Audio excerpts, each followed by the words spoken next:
हरिओम। इस दिल के तारों में मधुर झनकार तुम्ही से है, और ये हसीन जलवा ये मस्त बहार तुम्ही से है। मुझे जीते जी ओ दिलबर तेरा इंतजार था, तेरा इंतजार था, आज भी है और कल भी रहेगा। 100 साल पहले। तो प्यारे छात्रों, स्वागत है आपका free study by Kripal sir के यूट्यूब चैनल पर। मैं कृपाल लोधी। प्यारे छात्रों, जैसा कि आपको पता है कि हम कॉम्पिटिटिव एग्जाम रिलेटेड वीडियोस लाते रहते हैं, जिसमें मैथ्स, रीजनिंग, जीके, साइंस और शिक्षक भर्ती आदि कॉम्पिटिटिव एग्जाम्स के वीडियोस होते हैं। पर प्यारे छात्रों, आज हम आपको लेकर के आए हैं, क्योंकि आजकल हम देख रहे हैं कि हर प्रकार के जो कॉम्पिटिटिव एग्जाम है, मैक्सिमम कॉम्पिटिटिव एग्जाम है, इनमें प्यारे छात्रों आजकल इंग्लिश बहुत ज्यादा आने लगी है। हालांकि इंग्लिश के और भी वीडियो हमारे इंग्लिश की प्लेलिस्ट में डले हुए हैं, आप देख सकते हैं। तो प्यारे छात्रों, बगैर देर के हम बताते हैं आज हम आपको क्या लेकर के आए हैं। प्यारे छात्रों, आज हम आपको बताने वाले हैं इंग्लिश में वन वर्ड ऑफ सब्स्टिट्यूशन। इसका मतलब होता है जैसे हिंदी में होते हैं अनेक शब्दों के एक शब्द। आपने देखा होगा अनेक शब्दों के एक शब्द, जैसे वहां कहीं लिखा होता है जो सब कुछ जानता है, हिंदी में लिखा होता तो हम एक शब्द में कह देते उसे सर्वज्ञ, ठीक है। जो कुछ नहीं जानता उसे हम कह देते अज्ञ, जो बहुत कुछ जानता है बहुज्ञ, ठीक है। जो कम जानता अल्पज्ञ। तो ये तो हुआ हिंदी। इन्हीं को इंग्लिश में कहा जाता है प्यारे छात्रों वन वर्ड ऑफ सब्स्टिट्यूशन, अनेक शब्दों का एक शब्द। और हर एक एग्जाम में यहां से निश्चित रूप से क्वेश्चंस आते हैं। आपको मैक्सिमम 5 से 6 क्वेश्चन आपको मिल जाते हैं, और मिनिमम 2 से 3 क्वेश्चंस हर एक एग्जाम में यहां से पूछे जाते हैं वन वर्ड ऑफ सब्स्टिट्यूशन। आज प्यारे छात्रों हम आपको लेकर के आए हैं लगभग 40 शब्दों को हम आपको बताएंगे। ये बहुत ही मोस्ट इंपोर्टेंट है, बिल्कुल एग्जाम रिलेटिव है। यहां से बहुत सारे क्वेश्चंस आप पेपर में देखना एग्जाम्स में आपसे पूछे गए हैं, उन्हीं क्वेश्चंस को आज हमने यहां पर शामिल किया है। ये हमारा पार्ट फर्स्ट रहेगा। इसके प्यारे छात्रों हम 5 पार्ट अपलोड करेंगे, क्योंकि आपको वोकेबलरी में इंग्लिश की जो वोकेबलरी होती है, जो शब्द साहित्यिक भंडार होता है, जो शब्दकोश होता है, इसमें प्यारे छात्रों आपको लगभग ये 250 से 300 वन वर्ड पढ़ने होते हैं। तो हम लगभग 5 वीडियोस में आपको ये कंप्लीट करवाएंगे। आज हम क्या क्या लेके आए हैं, सबसे पहले तो हम आपको बताने वाले हैं कुछ क्रेसी के बारे में। क्रेसी मतलब होता है तंत्र, मतलब शासन के गवर्नेंस के प्रकार के बारे में आज हम आपको बताने वाले हैं। शासन के प्रकार यहां पर हमने। फिर प्यारे छात्रों हम ओमनी मतलब सर्व का मतलब होता है, तो ओमनिस जो हम सफिक्स लगा देते हैं, उपसर्ग लगा देते हैं, उससे बनने वाले जो हैं उनको आपको बताने वाले हैं। इसके बाद में हम आपको बताने वाले हैं फोबियास के बारे में। प्यारे छात्रों यहां हमने फोबियास को लिया है। फोबियास का मतलब होता है डर, ठीक है। अलग अलग डर होते हैं, इंग्लिश में किस डर को क्या कहते हैं, ये आज हम आपको बताने वाले हैं। फिर हमने यहाँ कुछ हत्याओं, मर्डर के बारे में बताया है कि किसकी हत्या को क्या कहा जाता है। और यहां हमने लास्ट में आज शामिल किया है जुबलीस। जुबलीस मतलब प्यारे छात्र होता है जयंतियां।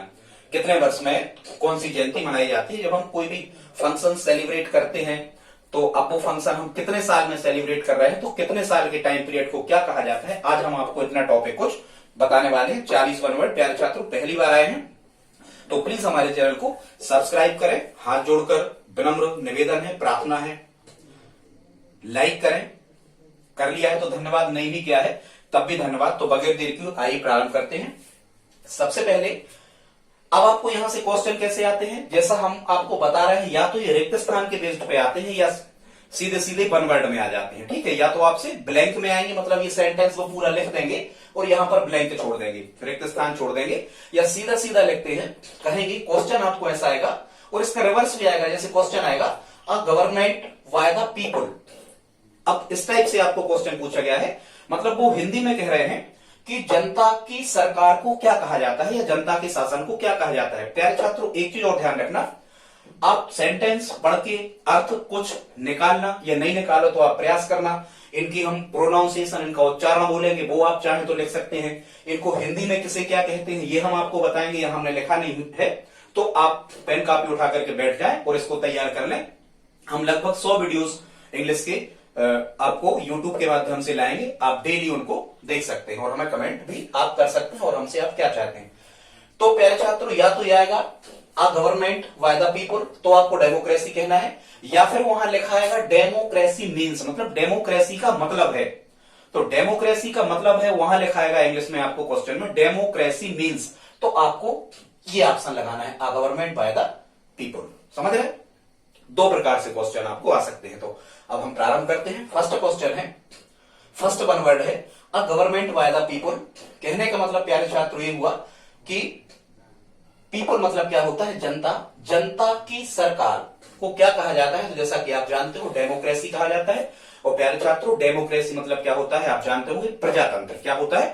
प्रजातंत्र या लोकतंत्र होता है। ये दुनिया के सबसे अच्छी शासन व्यवस्थाओं में लोकतंत्र को या डेमोक्रेसी को जाना जाता है। और भारत दुनिया का सबसे बड़ा लोकतांत्रिक देश है, ये आप जानते होंगे। सेकंड है a government by a king और क्वीन। मतलब ये लाइन जो है हिंदी में कह रही है कि एक सरकार जो है किसी राजा या रानी की, किसी राजा या रानी के शासन चलाने को या उनकी सरकार को क्या कहा जाता है, तो प्यारे छात्रों इसको कहा जाता है क्या, मोनार्की। क्या कहा जाता है? मोनार्की भी कह सकते हो, मोनार्ची भी कह सकते हो, ठीक है।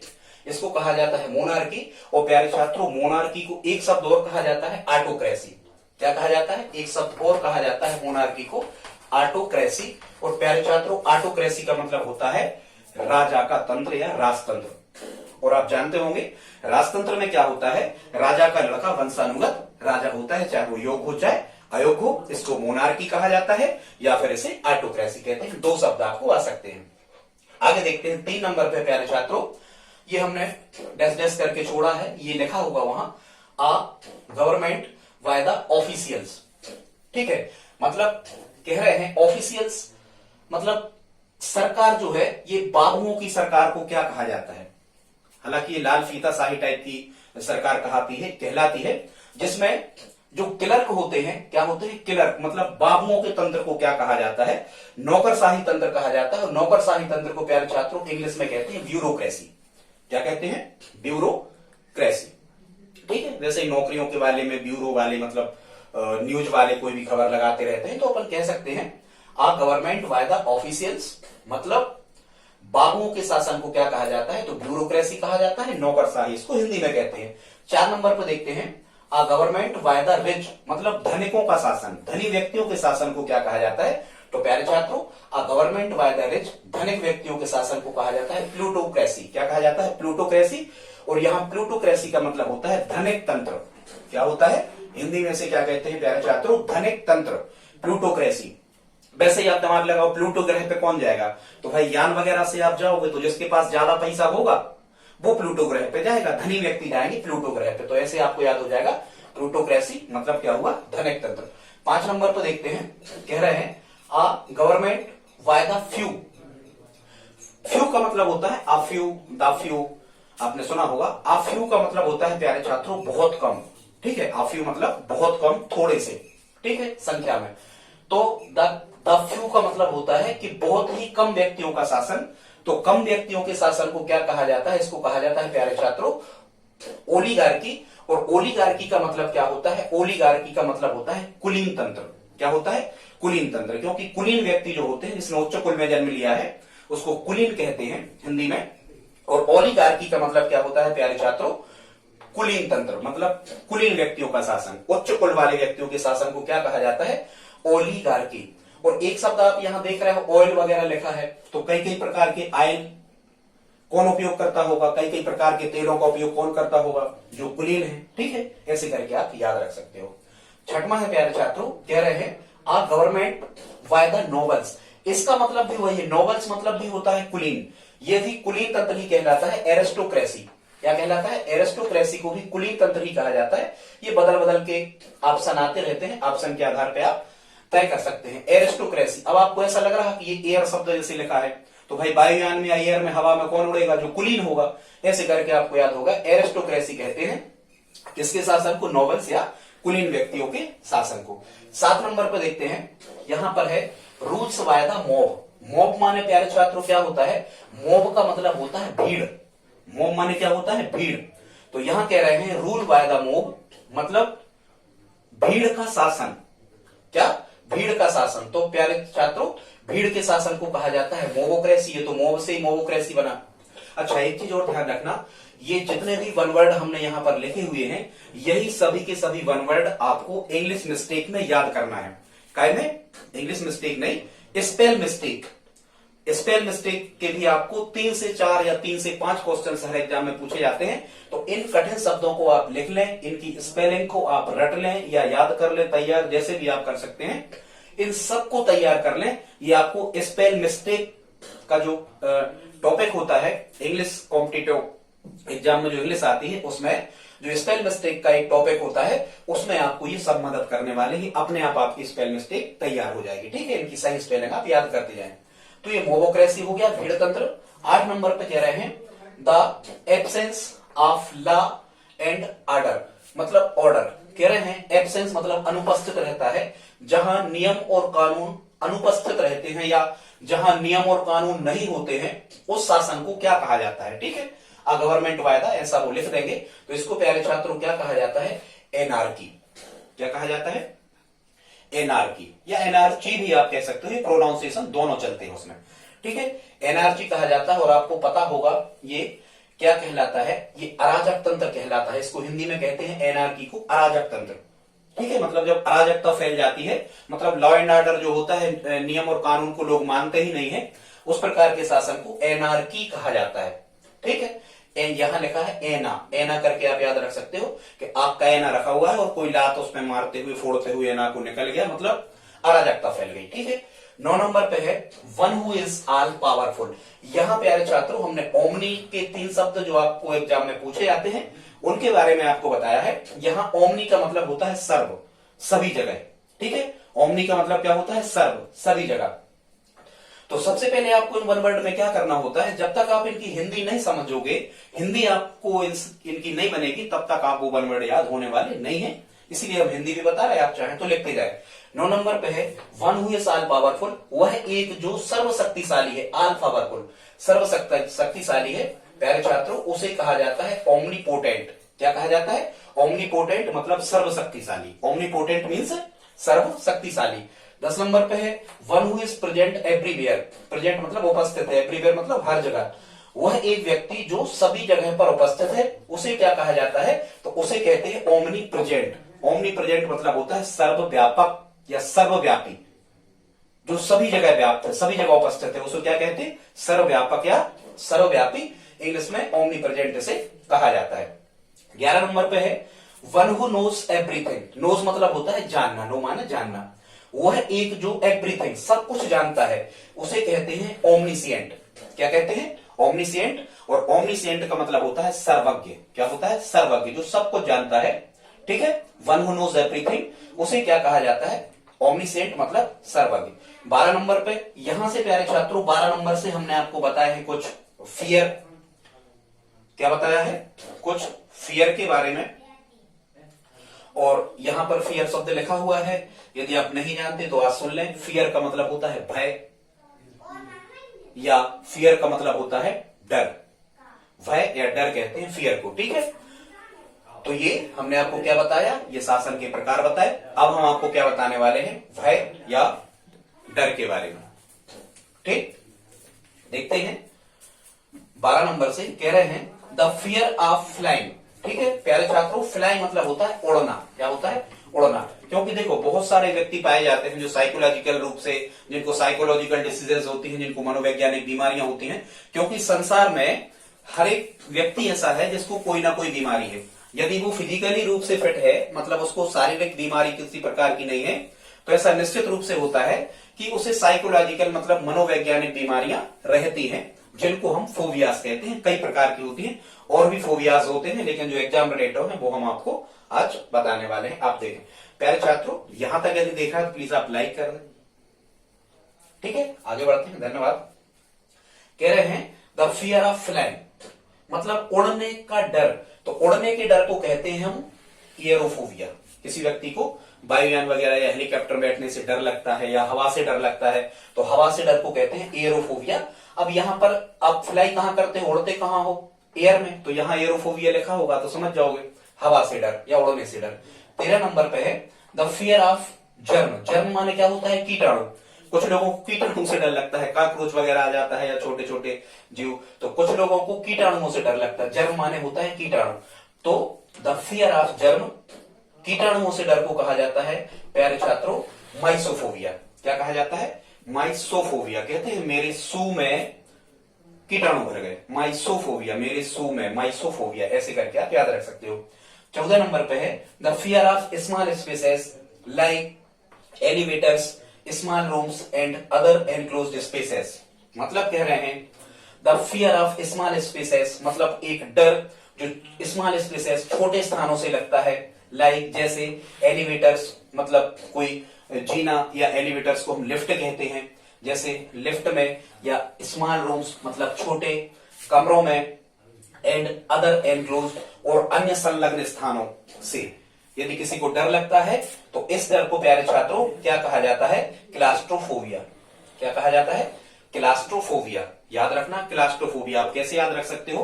कि आप ऐसे याद रखो कि आपकी जिस स्थान पर क्लास लगती है वो स्थान बहुत छोटा है, स्मॉल प्लेस है। कैसा है? छोटा है, तो क्लास्ट्रोफोबिया, आपकी क्लास छोटी। मतलब जिनको कम स्थान से भय लगता है, जो छोटे स्थान में रहना पसंद नहीं करते, ऐसे इस डर को क्या कहा जाता है प्यारे छात्रों? क्लास्ट्रोफोबिया। 15 नंबर पे है the fear of the thunder. Thunder माने क्या होता है? तूफान। थंडर माने तूफान, तो द फियर ऑफ थंडर या लाइटिंग, तूफान और प्रकाश। लाइटिंग मतलब क्या होता है? प्रकाश। ऐसे व्यक्ति ऐसा डर जो तूफान और प्रकाश से लगता है, जिनको तूफान और प्रकाश के डर को क्या कहा जाता है? इसको कहा जाता है प्यारे छात्रों एस्ट्राफोबिया। क्या कहा जाता है? एस्ट्राफोबिया। अपन कहते हैं यार एक्स्ट्रा लाइट कर दी तुमने, लाइट कुछ कम करो, अब तो एक्स्ट्रा ही तूफान चल रहा है, अब तो एक्स्ट्रा ही थंडर है, तो इस प्रकार से इसे क्या कहते हैं? एस्ट्राफोबिया। 16 नंबर पे है द फियर ऑफ डॉग्स। कुत्तों से डर। कई लोगों को कुत्तों से डर लगता है, कुत्ता जैसे वो देखते हैं और उनमें एक भय व्याप्त हो जाता है, वो डरने लगते हैं, या वाहन पे चल रहे हो या किसी भी प्रकार से। तो द फियर ऑफ डॉग्स, कुत्तों से डर को कहा जाता है साइनोफोबिया। क्या कहा जाता है? साइनोफोबिया।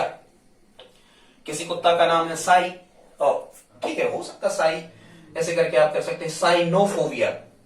ठीक है, तो आप उससे कह रहे हो भाई नो नो मुझे नहीं काटो, साइनोफोबिया।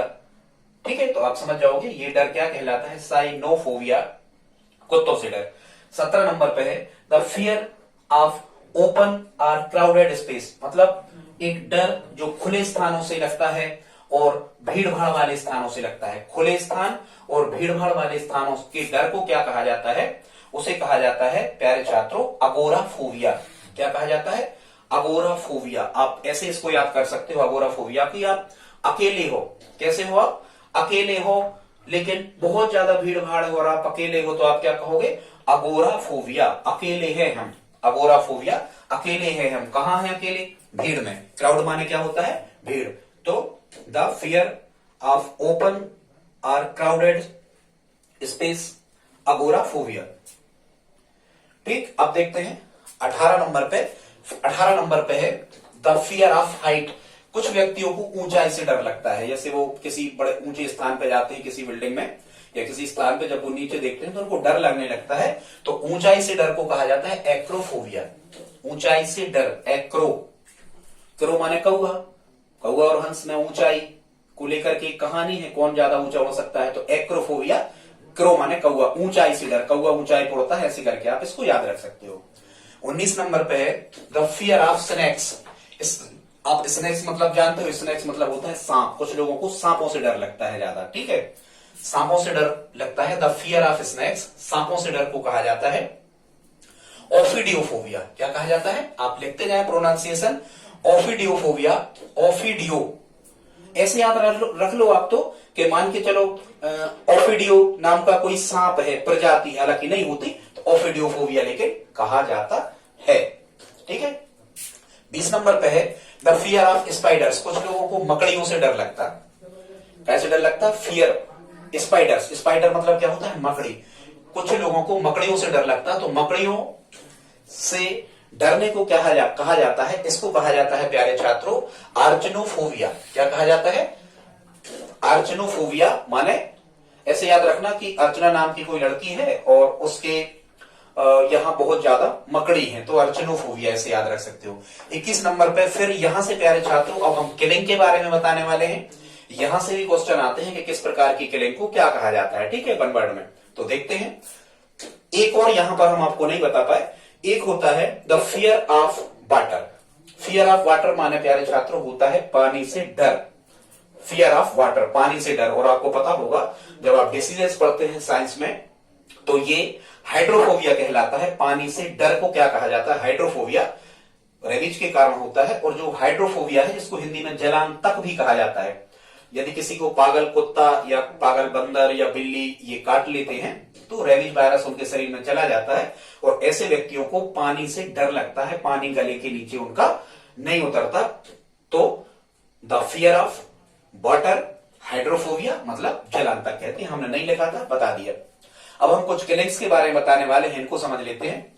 बहुत इंपॉर्टेंट टॉपिक है प्यारे छात्रों। यहां से निश्चित रूप से आपको अभी जैसे एमपी में पटवारी या एआरआई एग्जाम वगैरह होना है या जेल प्रहरी होना है या वन रक्षक, यहां से निश्चित क्वेश्चन आएंगे आपको। आगे देखते हैं। कह रहा है 21 नंबर पे किलिंग वंस फादर, वह एक जो अपने पिता की हत्या करता है, या कई बार इनको बदल के भी आ सकता है। ये जो सेंटेंस है किलिंग वंस फादर, पर आप समझ जाओगे ऐसा भी आ सकता है one who kills their father, वह एक जो हत्या कर देता है अपने पिता की, ठीक है, ऐसे भी आ सकते हैं।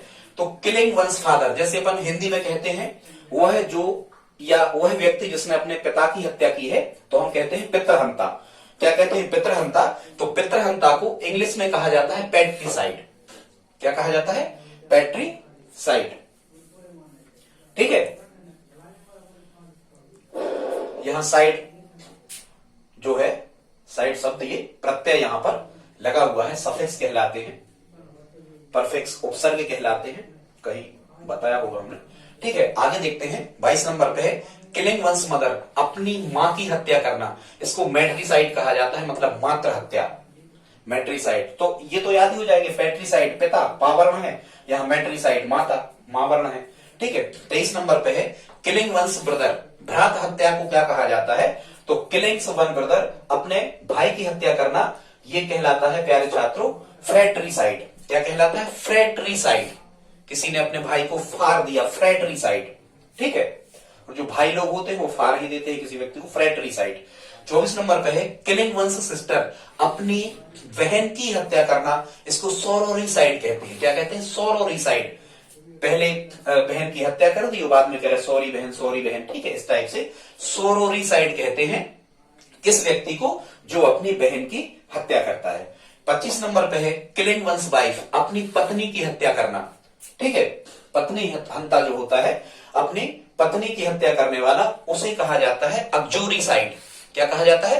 अबजोरिसाइड, अबजोरी साइड। अब आप इसको कैसे याद रखोगे? अबजोरी, वैसे ही जोरू मतलब पत्नी होता है, ऐसे करके भी आप चाहे तो याद रख सकते हैं। 26 नंबर पे है मर्डर ऑफ रेस। प्यारे छात्रों, रेस का मतलब दौड़ना नहीं होता है, यहां रेस का मतलब होता है सामूहिक हत्या, मतलब एक साथ कई लोगों की हत्या। कई लोग ऐसे होते हैं पूरे परिवार को गोली वगैरह मार देते हैं, पूरे परिवार की हत्या कर देते हैं एक साथ, तो ये कहलाता है मर्डर ऑफ रेस। इसको जेनोसाइड कहते हैं। क्या कहते हैं? जेनोसाइड। मतलब अपन ऐसे कर सकते हैं, उसका वंश ही मिटा दिया, उसके जीन से ही खत्म कर दिए, पूरा वंश खत्म कर दिया। तो सामूहिक हत्या को क्या कहा जाता है? जेनोसाइड। सामूहिक हत्या को क्या कहा जाता है? जेनोसाइड, ठीक है। 27 नंबर पे है मर्डर वन सेल्फ, खुद की हत्या करना। ये तो सभी जानते हैं, सुसाइड कहलाता है, पर ये सुसाइड की स्पेलिंग ऐसी है जो स्पेल मिस्टेक में सबसे ज्यादा पूछे जाने वाली है। हालांकि सभी इंपॉर्टेंट है, पर सुसाइड की देखा हमने पेपर्स में कई बार पूछे, इस स्पेल को आप जरूर तैयार करें, ठीक है। प्यारे छात्रों, आगे कह रहे हैं मर्डर ऑफ किंग और क्वीन, मतलब अपने राजा या रानी की हत्या कर देना, ठीक है, ये कहलाता है रेजिसाइड। क्या कहलाता है? रेजिसाइड, जिसको राज हत्या कहा जाता है। क्या कहा जाता है? राज हत्या। रेजिसाइड को क्या कहा जाता है? राज हत्या। और यहां रेजी राजा लिखा, ये समझ जाओगे ऑप्शन में। 29 नंबर पे है murder of an infant. Infant का मतलब होता है प्यारे छात्रों शिशु, बच्चा, ठीक है। तो शिशु की हत्या करने को कहा जाता है इन्फेंटिसाइड, शिशु हत्या। क्या कहा जाता है? इन्फेंटिसाइड। इन्फेंट मतलब शिशु, बच्चा। 30 नंबर पे है विच डिस्ट्रॉय जर्म्स, ठीक है। डिस्ट्रॉय माने होता है नष्ट करना, और जर्म माने क्या होता है? कीटाणु। कीटाणुओं की हत्या करना या कीटाणुओं को नष्ट करना, इसको इंग्लिश में कहा जाता है जर्मीसाइड, कीटाणुनाशक। अब प्यारे छात्रों यहां 31 से लगाते और 39 तक हम आपको बताने वाले हैं जुबलीज के बारे में। बहुत से मतलब 2 या 2 से अधिक जो वर्ष होते हैं, टाइम पीरियड होता है, इसके समूह को हम जुबलीज कहते हैं। जुबलीज मतलब होता है जयंतियां। कई बार आपने देखा होगा कि कोई कह रहा है कि भाई हम अपने विवाह की सिल्वर जुबली मना रहे हैं, हम अपनी विवाह की गोल्डन जुबली मना रहे हैं, ठीक है, हम अपने दुकान स्थापना हुई थी या कोई भी कंपनी संस्था स्थापना हुई थी, उसकी स्थापना को अब कितने वर्ष हो गए, कोई कहलाता है, कोई कहता है कि हम रूबी जुबली मना रहे हैं, कोई कहता है हम डायमंड जुबली मना रहे हैं, ठीक है, इस टाइप से। तो ये जुबलीज कहलाती हैं। यहां से क्वेश्चन आते हैं, कैसे आते हैं, एक हमने पूरा सेंटेंस यहां पर लिखा है 31 नंबर पे। कह रहे हैं a time period of 10 years, मतलब 10 साल के समय को क्या कहा जाता है। तो ऐसा यदि आपको लिखा आता है a time period of 10 years, इसको आप कहना है डिकेड। डिकेड का मतलब होता है हिंदी में दशक। डिकेड दशक आसान है, ठीक है। आगे देखते हैं 32 नंबर पे। कह रहे हैं a time period of 25 years, 25 साल के समय को क्या कहा जाता है प्यारे छात्रों, इसको कहा जाता है सिल्वर जुबली। क्या कहा जाता है, सिल्वर जुबली। सिल्वर मतलब होता है रजत, चांदी। तो जब 25 साल किसी की स्थापना को या किसी के शादी विवाह को हो जाते हैं तो वो क्या सेलिब्रेट करते हैं, वो मनाते हैं सिल्वर जुबली। 25 साल के समय को सिल्वर जुबली कहा जाता है। ये धातुओं के जैसे जैसे मूल्य होते हैं, या सिल्वर का मूल्य कम है तो ये कम साल, गोल्ड सोने का मूल्य ज्यादा है तो ज्यादा साल के समय को कहते हैं, ठीक है, ऐसा है ये। 33 नंबर पे है a time period of 40 years, माने 40 साल के समय को कहा जाता है रूबी जुबली। क्या कहा जाता है, रूबी जुबली कहा जाता है 40 साल के समय को। अब आप इसको ऐसे याद रख लो कि रूबी नाम की कोई लड़की है जिसकी उम्र कितनी है, 40 रखा दो एक बार, ठीक है। आगे बढ़ते हैं। कह रहे हैं a time period of 50 years, 50 साल के समय को क्या कहा जाता है। तो ये 50 FIFTY भी आ सकता है। तो 50 ईयर्स के टाइम को कहा जाता है गोल्डन जुबली। वैसे सोना वर्तमान में सोने का रेट 50,000 रुपया तोला है, तो गोल्ड मतलब होता है सोना, तो ये तो 50 से ही संबंध कर दो सोने का, याद हो जाएगा। फिर प्यारे छात्रों अगला 50 के बाद आता है 60 साल। 60 साल के समय को यदि लिखा जाए आपको a time period of 60 years, आपको लिखा आ जाए a time period of 60 years, तो प्यारे छात्रों 60 ईयर्स को कहा जाता है डायमंड जुबली, हीरक जयंती। हिंदी में कहते हैं हीरक जयंती। डायमंड मतलब हीरा, हालांकि डायमंड मतलब ईंट भी होता है, पर डायमंड जुबली जो मनाई जाती है वो 60 साल के समय को कहते हैं। ऐसे याद रखना कि 60-60 लाख 60-60 हजार रुपया के हीरा मिलते हैं, तो 60 साल के टाइम पीरियड को कहा जाता है प्यारे छात्रों डायमंड जुबली। आगे देखते हैं a time period of 65 years, ठीक है। यहां पर लिखा हुआ है 65 साल के समय को, तो 65 साल के समय को कहा जाता है सफायर जुबली। क्या कहा जाता है, सफायर जुबली, ठीक है, सफायर जुबली 65 साल के समय को कहा जाता है। फिर आ गए 70 साल। यहां प्यारे छात्रों कई पुस्तकों में लिखा होता है 70 साल, कई में लिखा होता है इस टाइम पीरियड को 75 साल, लेकिन अब 75 नहीं माना जाता है, अब 70 साल ही माना जाता है। पर 75 आ जाए ऑप्शन में तो 70 नहीं आएगा। तो a time period of 70 years, 70 या 75 साल के समय को क्या कहते हैं, प्लेटिनम जुबली। क्या कहते हैं, प्लेटिनम जुबली। प्लेटिनम भी क्या है, धातु है। फिर आपको पता होगा 100 साल के समय को सेंचुरी कहा जाता है, या कई किताबों में सेंटिनरी लिखा होता है, ठीक है। तो सेंचुरी या सेंटिनरी 100 साल के टाइम पीरियड को, या तो याद ही हो जाएगा, सचिन ने सेंचुरी मार दी। फिर आज का ये लास्ट बचा है 38 नंबर पे लिखा हुआ है a time period of 1000 years. वहां हमने 1000 ऐसा लिखा, पर आपको स्पेलिंग लिखी आएगी a time period of 1000 years, माने 1000 साल का समय जब पूरा हो जाता है। जैसे सन 2000 जब लगा होगा तो हम लोगों ने, जैसे हमने देखा था मिलेनियम जुबली कैसे सेलिब्रेट की गई थी, हॉलीवुड बॉलीवुड के द्वारा या हम सभी के द्वारा। तो 1000 साल के समय को a time period of 1000 years को कहा जाता है प्यारे छात्रों मिलेनियम जुबली। क्या कहा जाता है, मिलेनियम जुबली। तो प्यारे छात्रों आज हमने आपको लगभग 40 वन वर्ड बताए। हमारा पास तो फर्स्ट था, हम इसके लगभग 5 पार्ट लेके आएंगे, डेली लेके आएंगे। एक अपील है प्यारे छात्रों, हमारे चैनल को सब्सक्राइब कर लें, और प्लीज आप हमारी हेल्प करें, इस वीडियो को अपने दोस्तों के साथ स्टडी ग्रुप में शेयर जरूर करें। प्यारे छात्रों हम जो पूरे इंग्लिश आपको तैयार करवाएंगे, पूरा जो सिंगल पार्ट ऑफ स्पीच होता है, noun pronoun verb adjective conjunction preposition interjection, सब आपको एक वीडियो में करके लेकर के आएंगे। तो ठीक है प्यारे छात्रों, मिलते हैं अगली वीडियो में। प्लीज हमारे चैनल को सब्सक्राइब करके शेयर करें। मिलते हैं अगली वीडियो में, तब तक के लिए जय हिंद जय भारत।